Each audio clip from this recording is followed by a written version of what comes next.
Hey everybody, I'm David Flora. And I'm Dave Stecco. And we're the hosts of the Blurry Photos podcast. That's right. We explain the unexplored. And explore the unexplained. You see what we did there?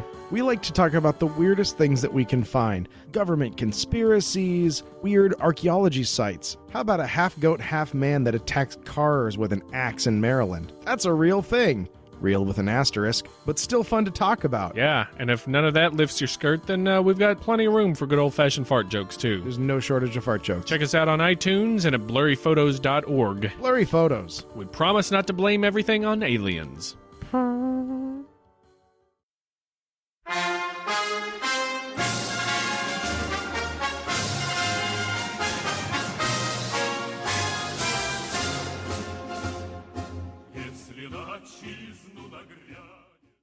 Greetings, comrades. The year 1989 was filled with a feeling of hope in the USSR, but at the same time with a certain degree of passivity. Like the journalist Ginta Waltenberg writes in the newspaper The Soviet Youth in the 7th of November edition of that year, quote, "History will put everything in its place." That meant that although we had hope, we didn't have to rush anywhere, that it would most likely take 5 to 10 more years to gain true independence. But the building blocks were in place. The picture of the newspaper is added to this post on our website, theeasternborder.lv, by the way. Also, in the newspaper, a caricature about the 72nd anniversary of the October Revolution, with the USSR flag depicted within an end-of-road traffic sign. Because we wanted it to be the end of the road of the Soviet Union at the time, and not because we really believed that it could happen as fast as it did. The so-called singing revolution wasn't a violent one. It wasn't a very optimistic one either. Unlike a lot of Americans and Westerners in general, Latvia isn't an optimistic country. We always presume that everything will go wrong and act from that impression. Murphy's laws are very popular here. It happened this time as well, seeing how literally everyone thought that, we are on the right side of things, let everything smooth it out, and those who thought otherwise were thought of as dangerous radicals. We liked the first taste of that Freedom Burger, but at the time we weren't ready for the whole Big Mac just yet.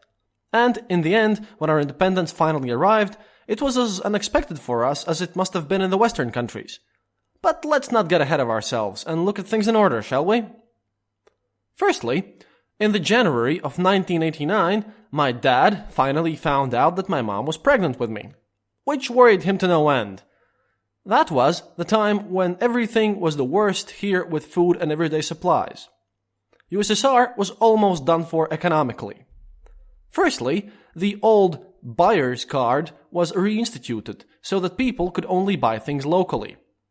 The official explanation was that this would ensure more equal distribution of goods among the various Soviet republics, but it literally was meant to stop people from taking trains to Moscow to buy all of their delicious sausage. They didn't help at all, because various first necessity foodstuffs and other things were just absent from the stores anyway. First and foremost, sugar. You just couldn't get any here, even though Latvian SSR was the home of whole 3 large sugar factories at the time. The problem was, due to Gorbachev's prohibition laws, making moonshine had become extremely profitable and everyone and their grandmother were making their own booze. And you needed a lot of sugar for that, so when it appeared in the stores, due to black market connections, just a few phone calls later it was completely sold out. Because people who made their moonshine had managed to get their connections right and bought it in humongous 50-kilogram bags. And even if you didn't have any connections, you still bought sugar in the same extra large quantities for your moonshine by just waiting next to the store from a very, very early morning. And the sugar wasn't just purchased by the locals here, no. Since we had our own factories here, the sugar crisis hit us last. But it was intensified in 1989 because the moonshine-making people from various other Soviet republics, where sugar had been a luxury for the common people for a while already, as early as 1985, had figured out that, indeed, it was profitable for them to just go to Latvia and SSR and purchase sugar here. Thus, the demand had massively exceeded the supply, but because of the general slacking off at work, inefficiencies within the Soviet economy, and the massive bureaucracy, They just couldn't influence the production in any meaningful way. So a way of controlling things was established in the form of these cards, but it didn't really work out. Because of that, old wartime coupons on various things were reinstituted. These coupons were a government-issued piece of paper which gave you the right to go to the store and purchase sugar in predetermined quantities. You still had to pay for the sugar, but you couldn't buy it without this coupon.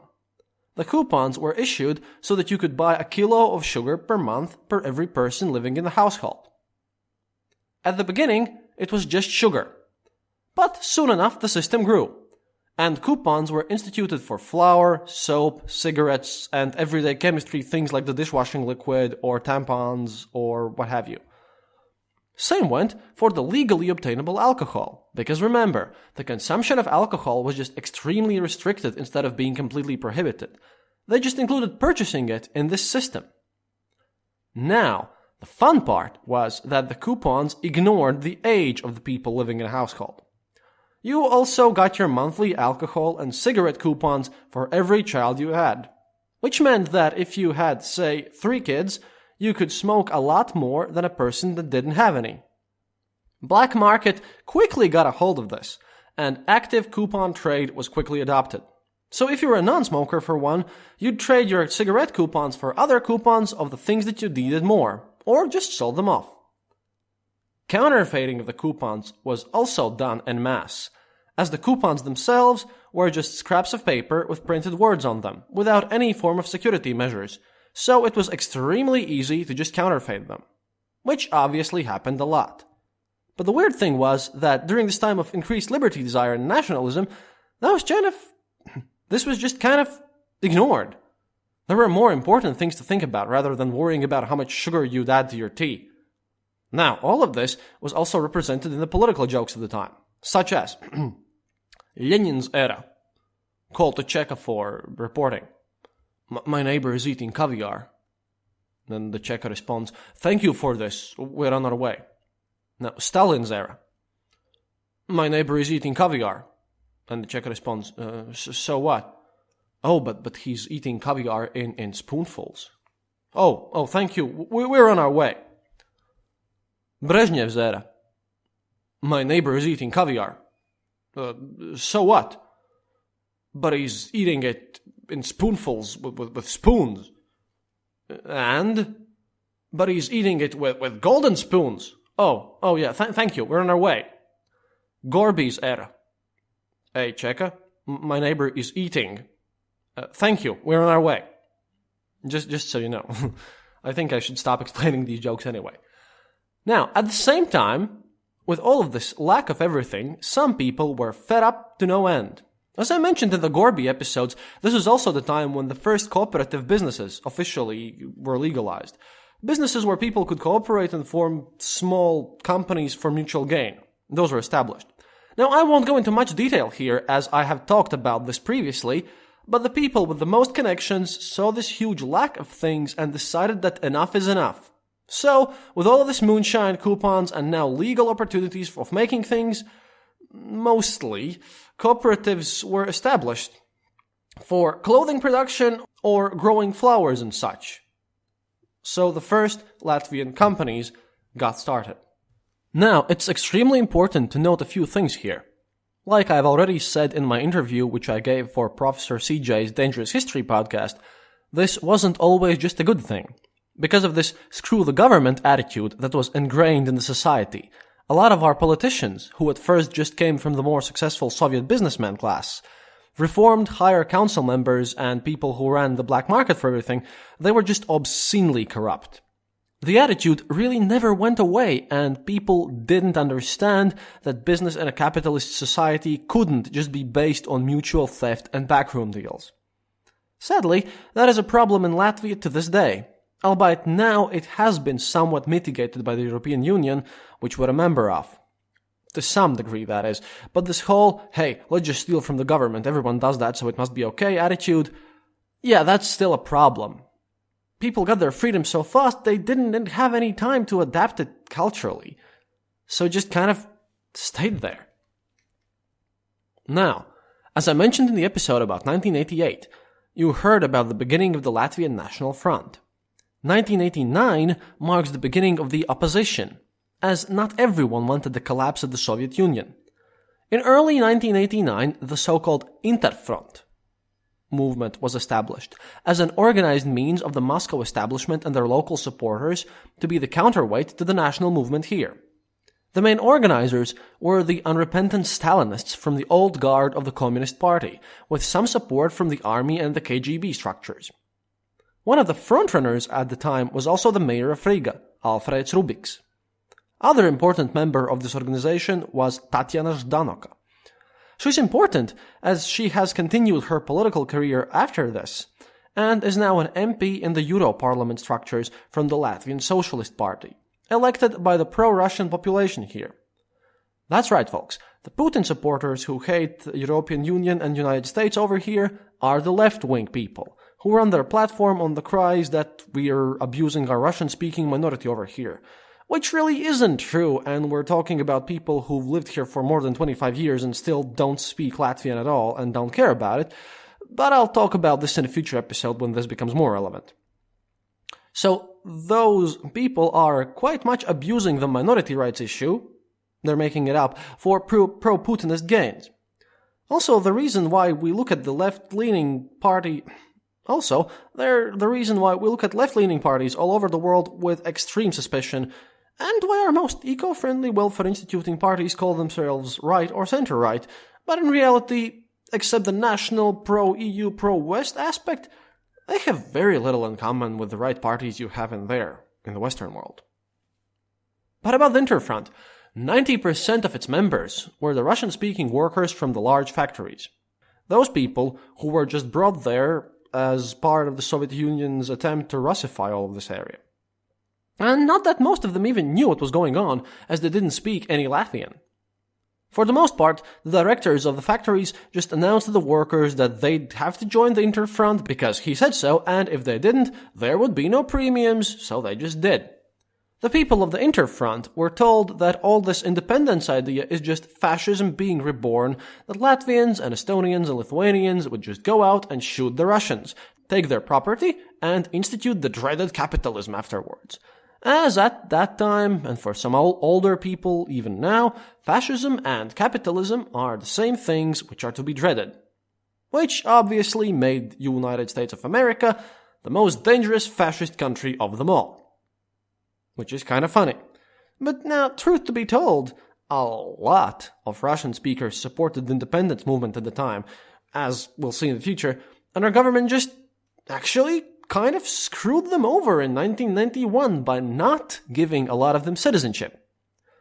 But yeah, this actual crime of my government against some people, that's also for a later episode, and I won't leave that one out.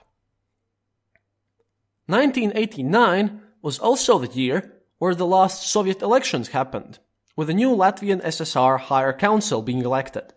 These were semi-free elections with basically two parties running: the ages-old Communist Party and the Latvian National Front. National Front won by winning about 65% of the vote. Now, before that, the old Communist Party had won every previous election with 99.9% of votes. This is interesting as it was also the only party running, but the 0.01% is explained by the fact that you didn't vote for parties in these elections, but rather for individual people. Kind of like the United States today, as I understand it, by ticking off those which you liked on a list of candidates, and previously only the candidates from the Communist Party were allowed to run. And now, the Latvian National Front blew them out of the water. We also moved to a party list-based rather than individual-based election system soon after, by the way.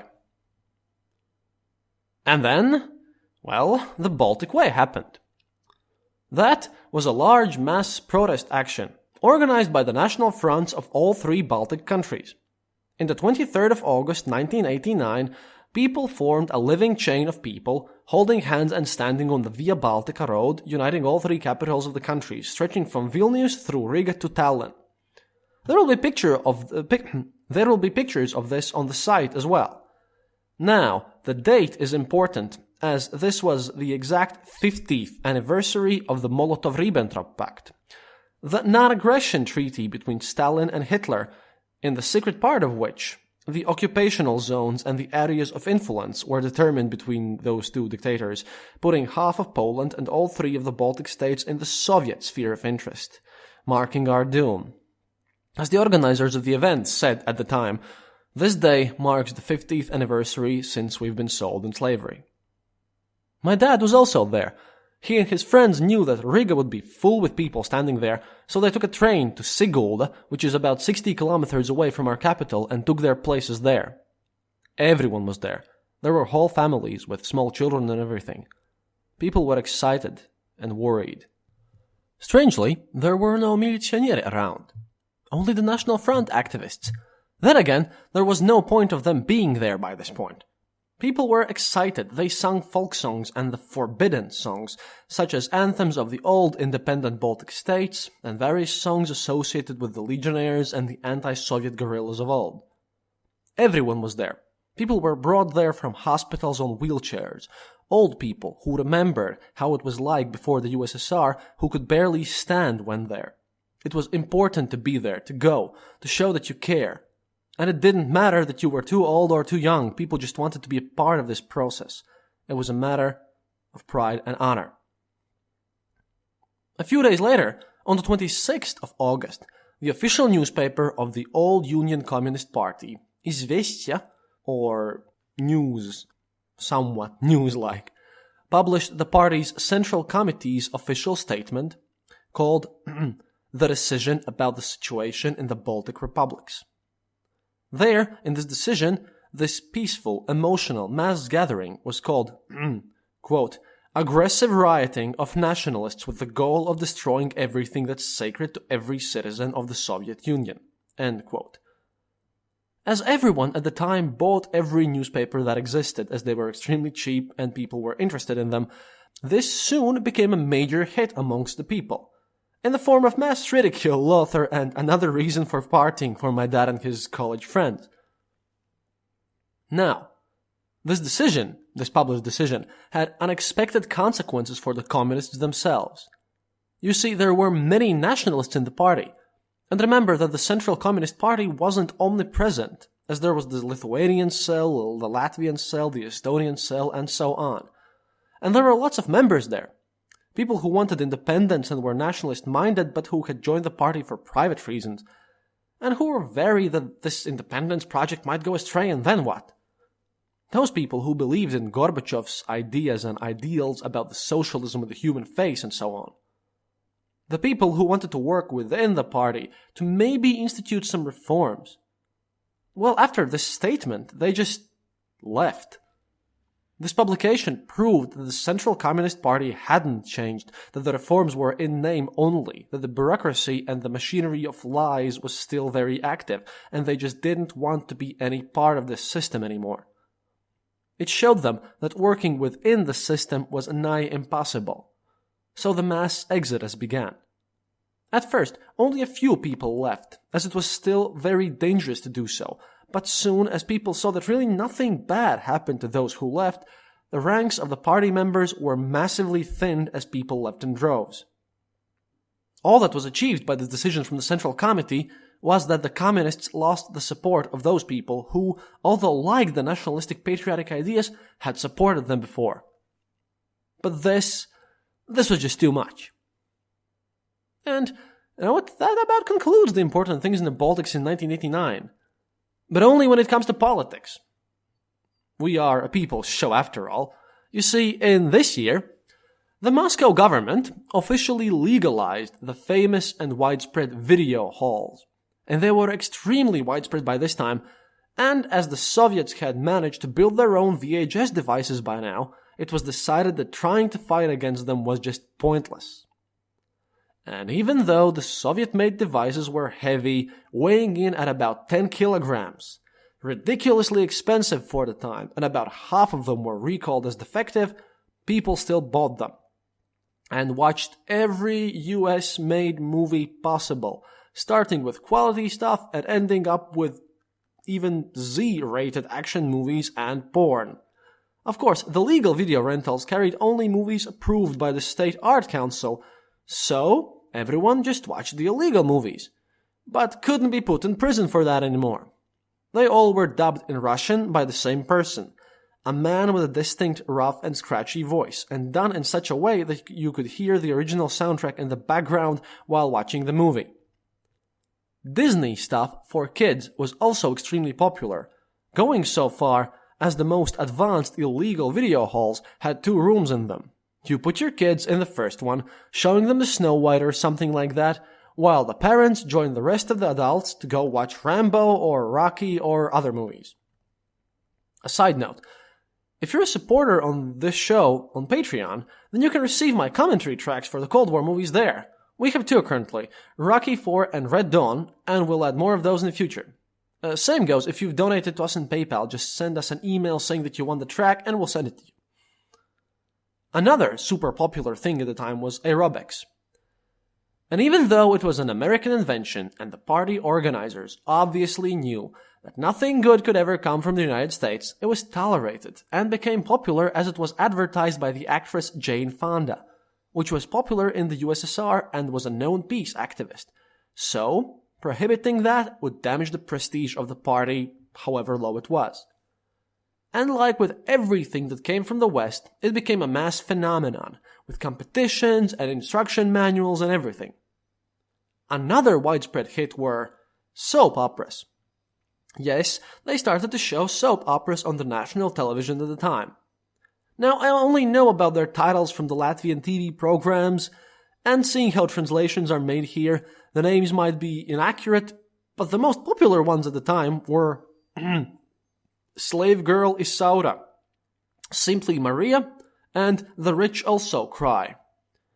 These became a household staple until this day, and those names might have nothing to do with the names in English or original Spanish or something, but this is how they were printed on our newspapers at the time.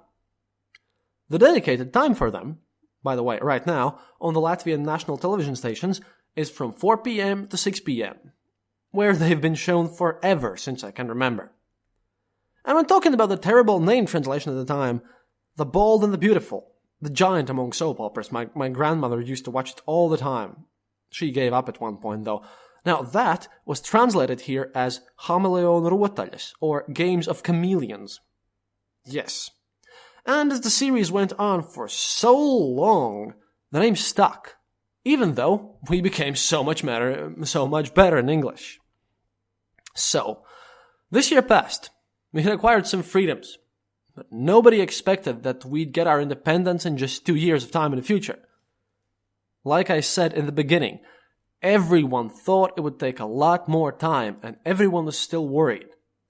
But the feelings of independence were there, and after the first taste of freedom, we wanted even more. And those feelings, they just couldn't be taken away. And now, welcome back, Alice, with the info segment, after which we'll return, together with our friend from the Dark Myths Collective, Travis J. Doe, from the History of Germany and Bohemicon podcasts, with our discussion about the fall of the Berlin Wall, the Hungarian picnic, and the year 1989 in all the Soviet satellite countries. As Travis has lived in East Germany and in Czechoslovakia, I thought he was the right person to turn to when talking about the situation in the satellite countries. So, welcome Alice, and be right back. Hi, this is Alice. It's nice to be back on the show. Thank you for sending all of your support and asking where I've been. I've had some cool stuff to do, and I've been very busy, but my hands are itching to get back. Anyhow, this is what we want to tell you. Happy birthday, Eastern Border listeners! That's right, we're 1 year old. Well, to be exact, we'll be 1 year old on the 25th of June, and on that day, you'll get a special gift episode focused on a strange Russia-related conspiracy that just turned out more plausible than we thought. What started out as a fun little thing that we wanted to do for you on our anniversary turned out really, really interesting, so await that. Secondly, we're ready to present to you a new project which will be running in addition to the Eastern Border. People's Democratic Republic of Podcast will be launched in early July and will be a monthly podcast. But the episodes are going to be longer, much longer. It will be a podcast that uses Kristaps academical knowledge, comparing the parliaments of various countries, looking at the history and the impact of political parties, looking at elections and their results throughout history, and discussing whatever are the current issues there. This is going to be done in conversations with people who have ties to these countries, and our first episode has already been recorded. It's almost 4 hours long and is an in-depth look at the political scene of Israel, starting from the very beginning in 1948. Voting for sanity, making sense, embracing controversy, trying to do some political science mixed with quality journalism and history. It should be fun. It shall be found on the site pdrp.lv. So feel free to follow that one, and we'll put that up in Google Play, iTunes, and Stitcher in no time. Additionally, our Dark Myths Collective group podcast is also coming out soon. As the group's journalist, it is up to Kristaps to interview our various members to introduce listeners to our various shows, to our hosts, and a bit of more meta about what podcasting is, how it works, and talking about the most amazing podcasting collective out there. That and funny stories of people's favorite beer. That also shall come out in early July and will be found on our group's site, darkmyths.org. And of course, everywhere you get your podcasts from. Finally, as always, thank you to our Patreon supporters and people who donate to us in PayPal. Your support is very appreciated and is extremely helpful. And if you're our supporter but haven't received your ebook and your Cold War movie commentary tracks, please let us know and we'll fix this situation immediately. And due to our 1-year anniversary, another draw of Soviet souvenirs is coming, larger than the last time, which means that more people will get something very Soviet and very special. If you haven't supported us yet, well, go to patreon.com/theeasternborder or go to our site, theeasternborder.lv, and donate to us through our PayPal.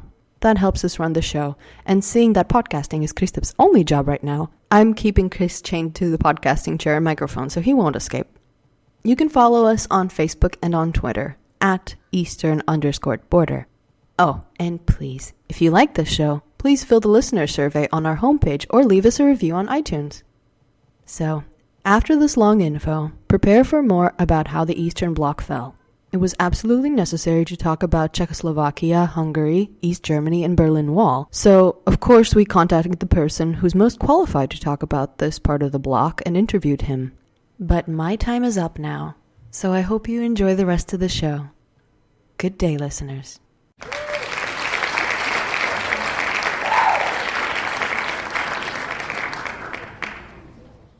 So, greetings, comrades, once again. We're back to the show, and I have been speaking about the Baltic countries so far. But 1989 saw a bunch of revolutions and interesting stuff happening in the Eastern Bloc. And I'm not an expert on these issues. So I found out that I know a guy who is. And welcome Travis John Doe from Podcasting Network, who does the History of Germany and the Himikon podcast, and many others to name, which I've been mentioning on the show. And he'll help me sort this thing out with Czech Republic and Germany and other Eastern Bloc countries. Hi, Travis. Hey, thanks for having me on the show. No problems. So, nice to have you, and let's start with 1989. What do you have with me? I know that the Berlin Wall crumbled in November as a decision for the German government, East German government, to kind of open the borders, which was kind of designed to be opened only on some points of the borders, not the whole border, but people misunderstood that, and many, many, many weird things happened. Can you please talk about that? Yeah, so, I guess, so you've talked about events leading up to it to some degree, right? Like, not in Germany, sadly. Okay. So in Germany, so it was kind of this domino effect, and maybe so. If you haven't done that yet, let me say a couple of things really fast. Like, it was kind of a domino effect of Czechoslovakia was very fighting all this what's glasnost and Gorbachev's, trying to let everybody self-reign. Yes. Perestroika, yeah. Czechoslovakia was very conservative at this time. Conservative, I mean communist at this time, and didn't like this. This was one of the issues because the parties in the separate countries didn't always agree with the main party in Moscow. Yeah, and so there were political challenges. Yeah, Warsaw Pact was looser than you might think because it was not Soviet Union. So Latvia, was just Soviet Union and just had a much more direct connection to Moscow. And Czech Republic, they they could be independent. East Germany could be somewhat independent, especially under Gorbachev. More and more, they find themselves independent for good and bad. So, and then Hungary is the other key player that you need to know about before you actually talk about Germany. They became very liberal in the 80s, and Hungary... Because they had been so before, but they were terribly, dreadfully oppressed. Okay, so here's something, maybe you mentioned something on your show before, I don't know, but all these countries went through you can think about a conservative and liberal pendulum. And from the 30s in the Soviet Union's case, but in 49 for Czechoslovakia from the 50s, let's say the 50s. The national communists, that's how we call them here. They were also in Latvia for a bit. And then up until 89, there was just this pendulum swinging back and forth between censorship, like freedom of press to some degree. That happened in the Soviet Union at some point, and there was like reports of UFOs, and then they shut it down again, and like all this fun stuff happened, like the Prague Spring in '68, which I talked about. Yeah, you did an episode on that. We did an episode on that on Bohemican 2. So that like it became very liberal, and people. Well, that means people can listen to both of us and compare. Definitely listen to both shows. And then the Soviets orchestrated an invasion from all sides, like Hungary and everything. And after this, Czechoslovakia became very conservative, very staunch communist. But Hungary was becoming liberal in the 80s. They were listening to Gorbachev. They were testing Gorbachev. They were testing Moscow and trying to get away with more and more. And finally, they basically opened the border. They kind of made an announcement that you could vacation in Austria. It was Reiseerlaubnis. Travel. You had the permission to travel. And I've been mentioning this book, by the way, by Gorbachev himself, called "The Perestroika: The New Way of Thought." Okay, and he's mentioned Hungary a few times, saying that this is the example that we need to set. This is our own socialist ideals together with open-mindedness and everything. So it's kind of weird. Yeah, what is it? Communism with a face, socialism with a face, or something? Really, socialism with human face. Yeah. Yeah, really interesting philosophies of it. Like, I assume these are separate episodes for you, so I didn't want to go into like too much background. But you can do that. Well, this is the second part of the show, and lately my listeners have noticed that the first part of the show is more about concrete data and books and sources and everything that I've got from the sources, and the second part is more or less people's stories. It definitely comes back to East Germany. So it does circle around the socialism with a face, the movement from within the party. So keep in mind that all these movements happened within the party. Even Prague Spring, it was like one liberal, someone in the Communist Party gave people freedom, and then other communists shut it down. So it's all within this one party system. But one thing that happened was this socialism with a face. East Germans tried to be friendly, tried to be more, listen to the people, but that failed. They failed. But Hungary basically opened the borders, and East Germans could travel to Hungary. They basically, it was hard to get, not everybody was allowed to travel, but you could travel to Hungary, which meant if you could travel to Hungary, you could now travel to Austria, which meant you could now travel to anywhere in the world you wanted. If you could get to Vienna, if you could get to Austria, you could go to West Germany. You were free.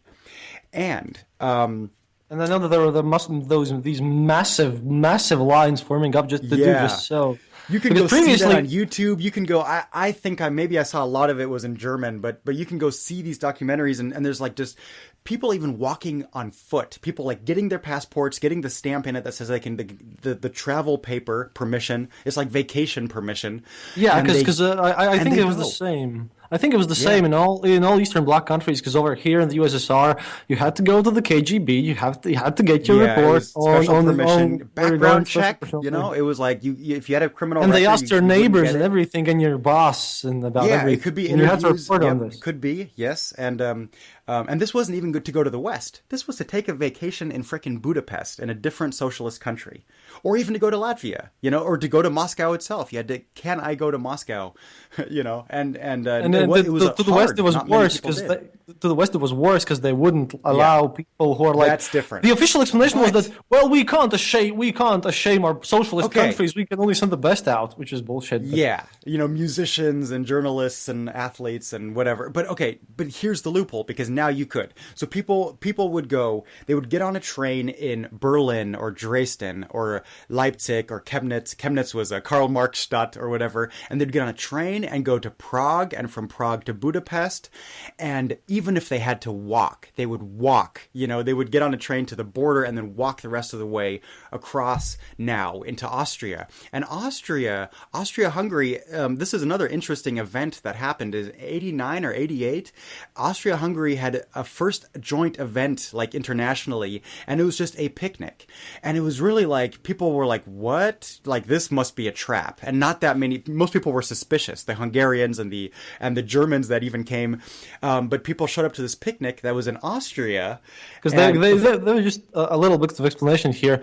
It wasn't just only in the USSR; it was everywhere in the Soviet bloc. There was secret police there. Like, wait a minute, is this a trap? Are they just going to arrest all of us? And people didn't go. People also at the beginning didn't believe that this openness would last. So there's like, holy crap! I can go to the free world. I better run, or I'll get arrested. You talked about the Velvet Revolution also. The Velvet Revolution in Prague. Did you do not yet? I haven't. You can do that. I'm not a tech expert. You can hear that. We did that. And that's also, like, I know when I was a teacher in Prague, I had students that I was like, so did you go? And they were like, no. I had a wife and kids. Like, there's no way. I went down to Wenceslav Square. Like, I was like 100,000 people were there. And he's like, yeah, not me, because I was scared. I thought, they were watching. They were writing down lists. And I'm like, oh, my God. But anyways, okay, that's a different story. But anyways, people went to this picnic in Austria, these Hungarians, and then I'm going to call you back up again, man. Haven't gotten to that point, so. Yeah. But you can talk about that revolution as well. Call me up when you want to discuss that too, because that's a great story. It's a great story. I love the story of the Velvet Revolution. It's also been romanticized, but for good reason. Like, it's just amazing what happened. Over here we had people like holding hands from Vilnius to Tallinn. Oh yeah. That feeling of like, we're free for the first time in so long.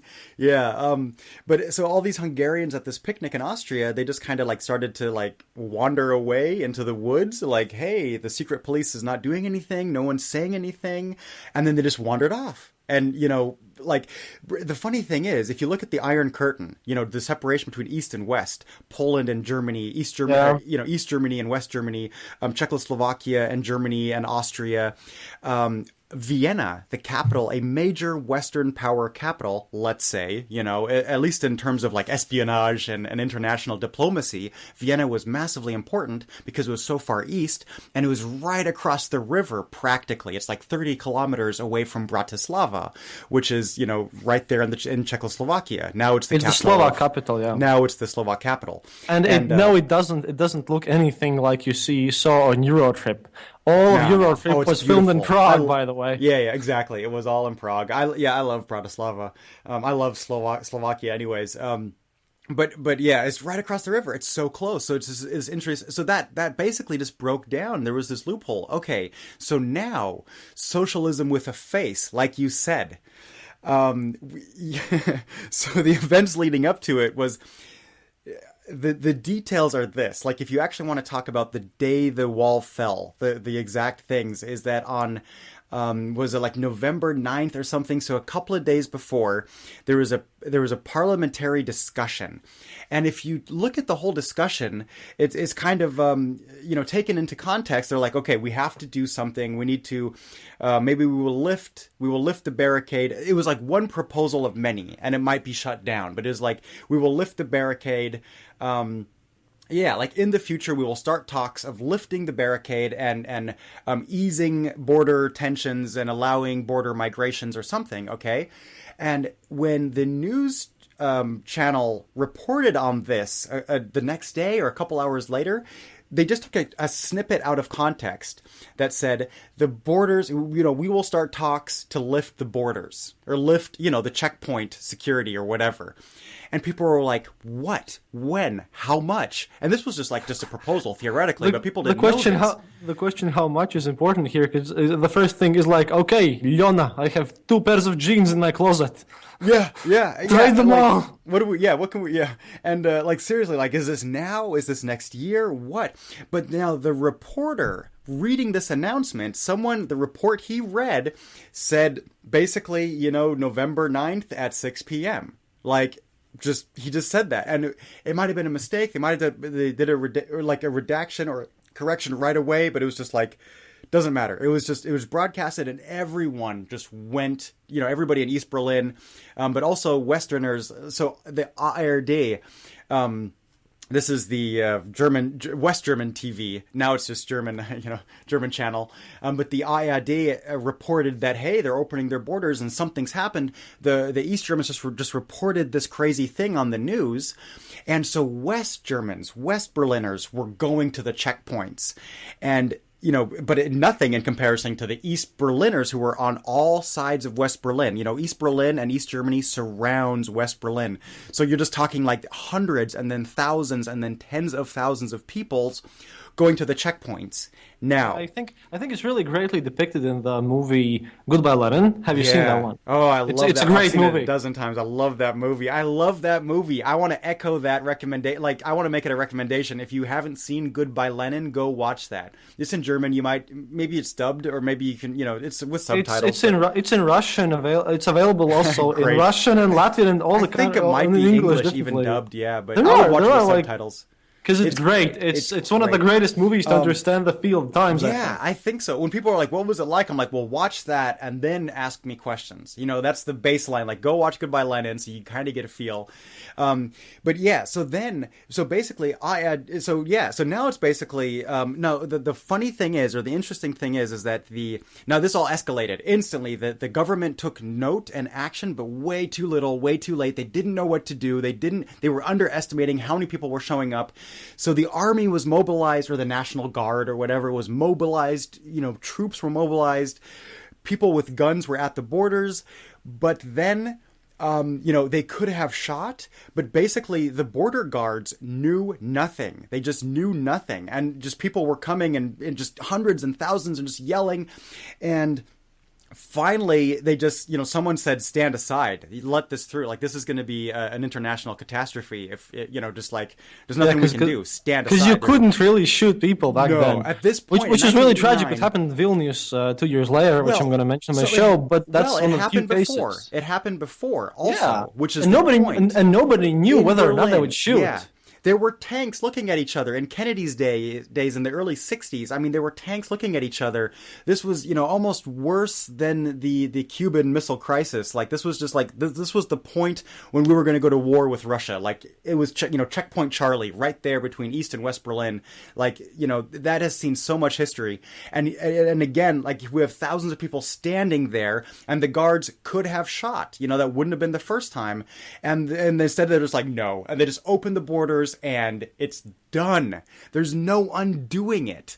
The government tries to, back away. In the following days, you just see hundreds of thousands. So I lived in Germany at this time. I was very young. I was 7 years old.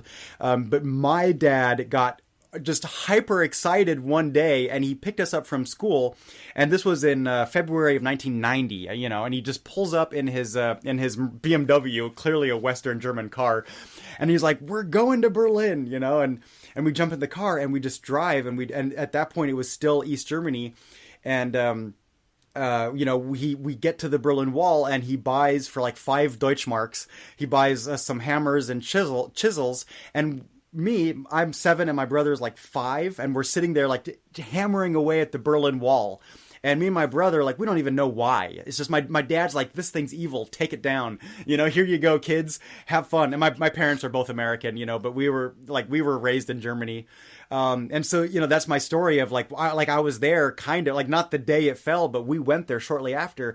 And I would say, yeah, you could totally tell. So there were already holes in the wall. One side was full of graffiti and that was the West German side. You could walk up to it and it was graffitied and painted. The other side was just gray. The East German side, because if you got close to it, you'd get shot or arrested or whatever. There were dogs, there were explosives between the walls. It was, the Soviet Union was the only country in the world at the time, like the most important country in the world, where the border guards were there to prevent anyone from getting out. Yeah. Just on a massive technological and they had dogs scale. And they had border guard artillery pointed at their own country. Landmines. And then if you look at the walls themselves, so it's two walls. The wall is two walls. It's a row of two walls, and the top has like a piping along it, so you cannot get a grip. It's really hard to. So it's round on the top is basically. So you can't. It's just really hard to climb, and then it's just crazy. And then tunnels were dangerous because they were underground traps, and they were always building on it, and it was just so there was a no man's land in between, a dead man's zone. And imagine what kind of a socialist paradise it was if you had to put such an effort in it from just making people run away. I'm gonna eventually do the history of the Berlin Wall itself, and then also the fall in much more detail, because the evolution of the wall, like the day where it was built, was catastrophic. Yeah, because they basically cut the houses in two. Yeah, so first of all, it lasted for 40 years. That needs to be said. It was like a whole generation that had to see the Berlin Wall, that had to see their city in two pieces. And when it was built, it wasn't even clear that it would be forever. They thought it was like, what, is this for, until they straighten things out? Is this for a couple of weeks? When are they going to take down the barbed wire? And then they replaced the barbed wire with bricks, and they're like, wait a minute. This is going to be here for a while. And it just like slowly dawned on the, Berliners, like how shitty this was. But yeah, so now it was all over. When I was there, we went to both sides of, we walked over to West Berlin, we walked over to East Berlin. And I mean, in my mind, that is the differences of the two is seared in my brain. The Trabants and the Skodas and Wolfsburgs and Ladas on one side, and the VWs and Audis and BMWs and Mercedes on the other side, all like I still remember that. And I mean, I think part of that adventure, my dad being so excited as an American, but he wasn't a very patriotic guy. Like, we didn't celebrate, do a big hoopla for 4th of July or what. We lived in Germany. Like, we were just, quiet expats. But this, he just got really excited, along with the Germans too, obviously. And I remember suddenly, I lived in Munich, which is miles away and, safe in West Germany. And I remember suddenly overnight, you'd see all these Trabants. Anybody that had a Trabant would just drive it to West Germany and try to get a VW, drive back. People literally walked for hundreds of kilometers to get to West Germany when they opened the. I mean, it was just, ARD, again, German television. Thank German you for using the correct metric system, by the way. Sorry? Thank you for using the correct and nice metric system, by the way. Oh, yeah. Hundreds of miles, hundreds of leagues, hundreds of Routenfuß, thousands of hectares. People walked for hundreds of, but imagine walking for hundreds of kilometers for a second. Imagine that. It took days. People were camping on the roads, sleeping outside. To walk hundreds of kilometers, because that's not an exaggeration. I'm serious. To walk from Berlin or from the Baltic, all the way from the Baltic to West Berlin, and people did this when this happened. It took them 2 weeks to walk on foot because they didn't have a Trabant. Just imagine how long it took to walk, what it was, because people didn't, like people on the East didn't always have a car, it wasn't easy to get a car. So people just walked. But I remember just suddenly all these Trabants, just overnight, hundreds of Trabants everywhere. And then they kind of disappeared over the years, but for years you just see Trabants. Yeah. That was one of the interesting things about how Trabant and how did Trabant end, because some people, like some very rich and, what, the nomenclature, the higher up people over here also had Trabants. Because you can either have a Zhiguli or a Volga. Well, oh my God. You got an Eastern German Trabant. So this is it's funny because maybe because I lived through this at a very young age. And I saw the East as, I remember, then I moved to America for high school, basically, and a couple of years before that, but for high school, really. And I remember, in 96, but we'd never really traveled to the East. We'd traveled all over Europe. I'd been to like 20 countries from Portugal to Scotland and, all over the place. But the East was a blank white spot on the map. Never even been to Prague, never been to Dresden, never been to places just outside of Berlin, and I think part of that, when I moved back to America, I was like, what? Part of that was just like, I'm what is on the other side of the wall? What is on the other side of the Iron Curtain? And that's why I think, after college, I moved to Prague for 10 years. I mean, I love it over there. I still love it over there. And I'm back in California now, but I miss the Czech Republic, and it's just fantastic. And this is why Travis is one of the few Americans out there who does understand the eastern border quite well. Yeah.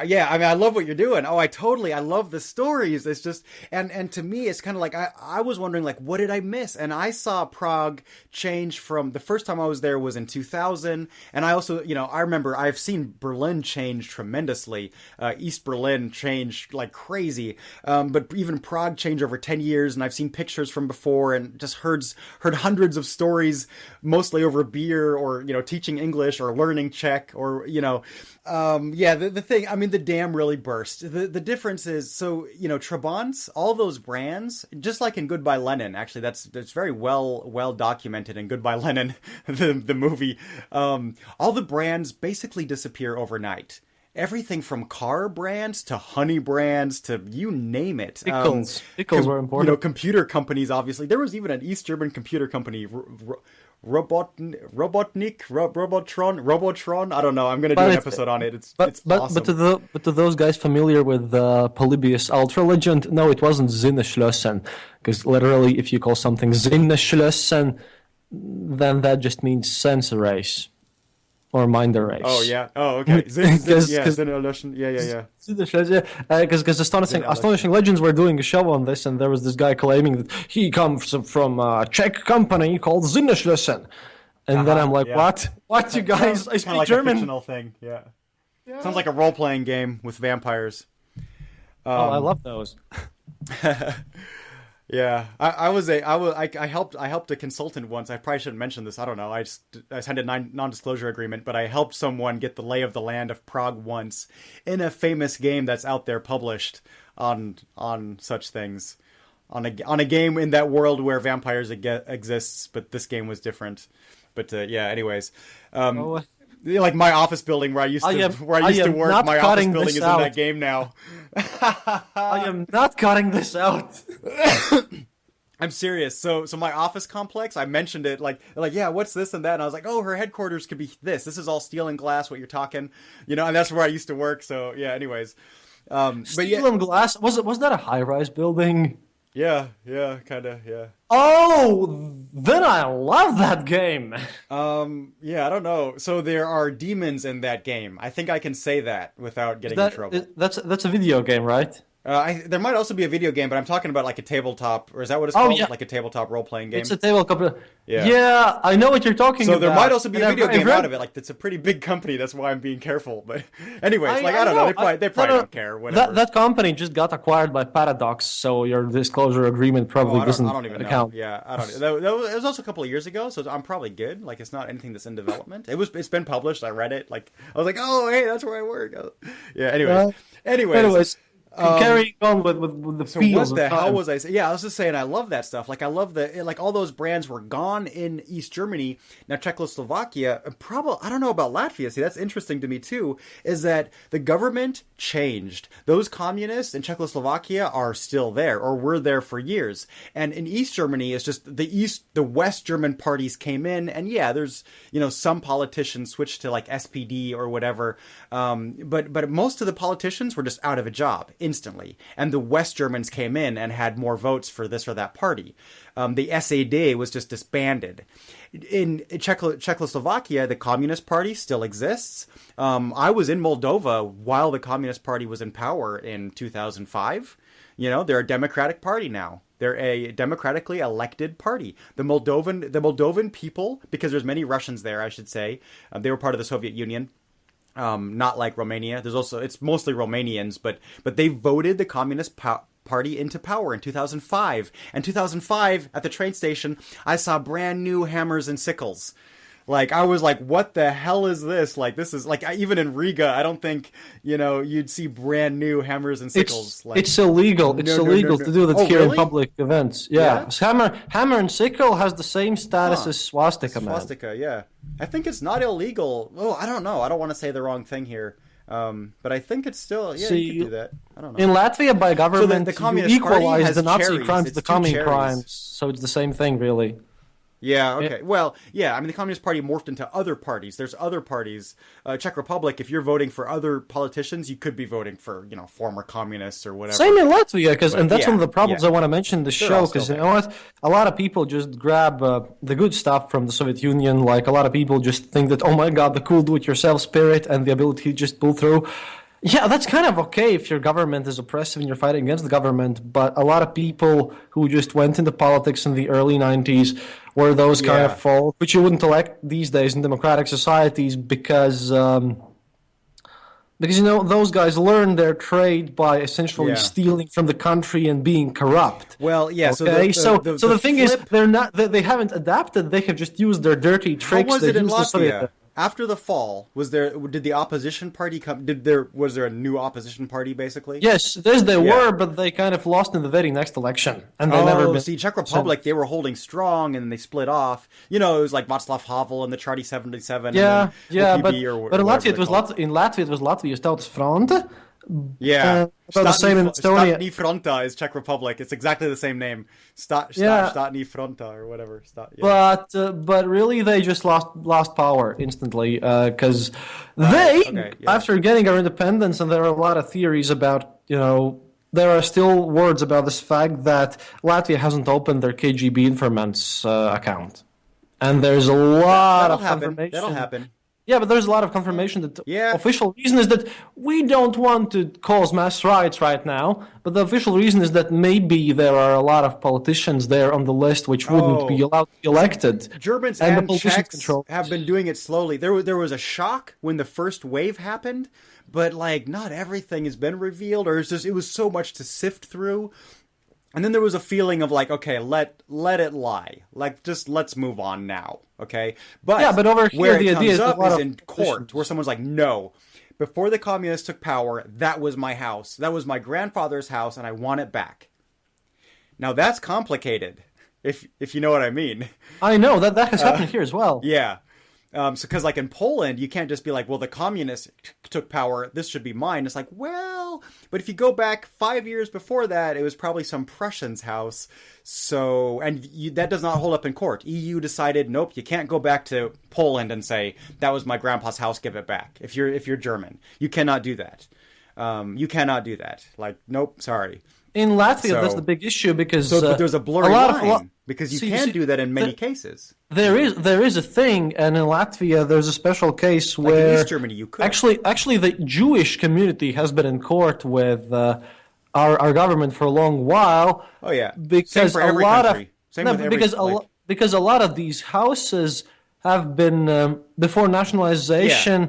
The Jewish community owned a lot of banks, and there were issues because of the war. People couldn't repay their money, so the banks confiscated them. Right. And then comes the question: if your ancestor owned the bank, do you owe? If your ancestor owned the bank, does that mean that you personally own this building now? And it's Prague, I think they had to pay some money in the end, but Jews have a special status, which I thought was just interesting. I don't know how to, I don't know how to say that. But in Latvia, we basically solve this in the way that one corporation because back then we didn't have such laws as we have now, but essentially if your dad owned a bank and that bank owned something, that does not mean that your dad owned that something. It's just that organization owned that something, and we cancel that out. Of course, all the properties to the Jews and everything. Happen. It might happen. So that has happened. Like there's a lot of Jews back in the Jewish quarter.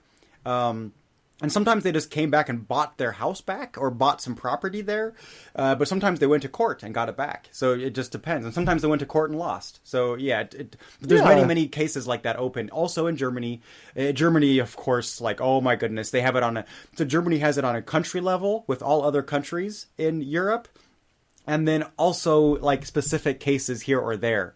So Germany, it's like there's many layers of reconstitution, repayment, this and that for Jews across Europe and no longer in Europe and Israel, and yeah, it's like it gets complicated really quick. That's a whole nother podcast, by the way. I don't know how we got on that topic, but yeah, that's a whole different thing. The repayment after communists left, it's complicated. The thing is that over here, it happened and this is one of the major issues about you saying the things happening overnight. Over here, we're kind of a lot of people are sad because after the Soviet Union fell, we lost our 2 sugar factories and everything got privatized too quickly, probably, right? And there was a lot of privatized too quickly. Secondly, and which is really important thing. Imagine this, the privatization agencies run by the very same people who learned how to steal the government and cheat in the Soviet Union. Yeah. So in the early 90s, very famous criminals that were able to do like investor fraud. So one way they privatized in Czech Republic, this might be familiar to you. I don't know how it was in Latvia, but one way they did is they gave everybody a 1,000 crown bon, and they said, take these boni and they're worth 1,000 crowns. Privatizacija certificate, the certificates of this, and what they are, and you can buy aktia, you can buy stocks in these new privatized, or not even privatized, but companies. You can buy stocks in not the Post or the train maybe, but breweries that the government ran. You can buy stocks in Pilsner. You can buy stocks in Budweiser, Český Budweiser, Budvar, whatever, for instance. And you could buy stocks in shoe factories and the factories, those companies that. And then they were privatized. Shoe factories. Your last episode was great, man. Yeah, but Batya, for instance, but we have Batya here, man. A couple of people came around and said, "Hey, sell me your boni for 1,000 crowns, or give them to me, lend them to me, and I will invest them for you, and I will give you 2,000 crowns." And they invested them and made, 100,000 crowns, made millions of crowns, and then gave everybody back their 2,000 crowns. Same thing here with Lats. Exactly. Or they just took the money and they're in the Bahamas. They're in some country without an extradition treaty, because now Czech Republic is part of the EU. As of for a while, 2004. It's been a while. Same here. You guys joined the same date we did. So now those criminals had to sell all their mansions in the Bahamas and move further away because that there's extradition treaties between now that they're EU. But yeah, they're still around, and some of them died. So and exactly this scheme was how a lot of our politicians got their wealth and influence here. Because imagine this: our first democratic politicians were the guys who were the criminals. Great shows out of those, like the actual corruption that happened in individual companies and in individual people, I mean, so I taught when I was teaching English, I taught communists because I taught managers that wanted to learn English now. But if they were managers in the power company, for instance, then you bet that if they were managers before the fall, they just took over because, hey, you need power. So they privatized it, but it's still, they had the same managers running the company. So they were former communist members, because to be a manager, you had to be a Communist Party member, So I taught these guys, and I was like, huh. And he's like, oh yeah, of course I had a Skoda, of course I had a car, of course I had a house. And I was like, it wasn't so bad. Coca-Cola, yeah, I got some. I had a hi-fi, I had a TV, and I was like, yeah, you were a fucking pinko. Oh, sorry, can I say? Yeah. Like, like, okay, you're a student, you pay good money, but I was like, I'm teaching a communist English. And he did well. Nothing happened to him. I mean, he didn't do any. I mean, he didn't do anything bad in the party. He wasn't a criminal. He was just a manager because because those people were the guys who for the most part, used to be KGB informants and were really stealing from the country, having the connections and doing all these things. He had the connections, yeah. Like he kept those connections. He never lost them. Like, yeah, exactly. Which is, by the way, another political point, which is when you remember that Putin, even old communists used to say, once a communist, always a communist, and the fact that Putin was a KGB colonel means that dude, be he careful. Careful with those kind of statements. Like, careful. Oh, careful. No. I mean, dude, I've received so many death threats. I don't care. Yeah, but you know that I don't personally believe that. I should say that. Like, not. So I understand. That you wait my next show because I will look at the conspiracy theory that Putin's actually dead. Man. Well, okay, no, that's a whole other story. That guy wishes the good old times of the Soviet Union could come back and the KGB. I mean, of course he does. Putin is Putin. That's a whole different issue. But I wouldn't say like once a communist, always a like. There were that's what so the many. said. There were so many benefits to being a Communist Party member in all those countries, even in Latvia, that it was just kind of like, hey, I need to provide for my family. I want to give my son an education. The best way to do that is just sign up and be a party member. Just go to the party rally meetings and just lip service. It was different in Latvia and here in the Soviet Union. In Latvia, dude, because there were hundreds of thousands of Latvians that were not true deep communists. Because I know this for a fact, because the Communist Party, how many members did the Communist Party officially have in 1988, and how many members did they officially have in 1995? A fraction of it. A fraction. Yeah, I know. But the thing is, I'm not saying that all of them are like that. It's just that in Latvia, they weren't all real communists. They just did it because they obviously. But the thing is, because it was the easy road. I'm just thinking about Latvia. And shame on them for that. You know, I'm not saying it was like. But the thing is that a lot of people in power were those guys in the Communist Party who actively tried to improve their situation and did terrible things. You know, that's my point. Corrupt fuckers were corrupt fuckers before and corrupt fuckers after. That doesn't matter what party they're in. That's the biggest problem of our day politics right now, because we just keep electing those corrupt fuckers. In Riga, you can go to the grocery store and you can see people that used to be in parliament during communist times. You don't know. You can see people that used to be in the secret police. Maybe someone that used to torture somebody. They're just there. There's no security. They're not in jail. They're just there. It's the same in Prague, and it's the same in Dresden and in Moscow for sure. Moscow, geez, they're not even hiding. I mean, yeah, but... Yeah. I mean, oh, wow. Yeah, well, that tangled a bit, but I guess we got a good insight on 1989. Thank you for being on the show, Travis. So this is goodbye from the Eastern Border and from Podcasting Network, of which I am also kind of a part of. You're a member. You're part of the machine. You're a cog in the machine. Oh, what's new about that, comrade? Comrade, welcome to Podcastnik. Podcastnik. It's like Sputnik, but it does something. Exactly. It's like, yep. We just beep. Actually, we just beep. That's all we do. Podcastnik.com. You can find all my shows. Otherwise, like History of Germany. I just yesterday recorded episode 4 of the Saxon miniseries about Otto the Great. And the next episode's like the end of the world. I want you to write something for that too, by the way. The year 1000 AD, right before that, it was the Y1K problem. People thought they were going to die. People thought it was the apocalypse and the world was going to end. So that's that, by the way, influenced all the way of how the people in the Middle Ages wrote history. Yeah, it had influence. Like, it kind of caused the Crusades. Like, you could make the argument that it had an impact on the Crusades that happened, in the next, like, that century after that happened. It's just crazy. All these pilgrimage and all this crazy stuff. That's coming up. Also Bohemican, which has, there's, if you want more of Eastern Europe and that kind of stuff, we go way back to, like, it's a lot of medieval history, and he does the Czech part of it, and it's great. Yeah, because I'm basically doing Baltics and the Soviet Union, but Travis is our satellite country We're Warsaw Pact. We're Warsaw Pact. That's the difference. You're like, you can still tell when you've crossed the border between former Warsaw Pact and former Soviet Union. Like, holy hell! It's like, we're the Eastern Bloc brothers. Yeah, but Eastern Bloc, that's for sure. We're cousins. So yeah, and then oh my goodness, yeah, we got more stuff coming. There's the Secret Cabinet, which is a lot of fun. It's the naughty bits of history, and history of alchemy. It's about like history of science, which I love that. History of science is like my favorite probably topic.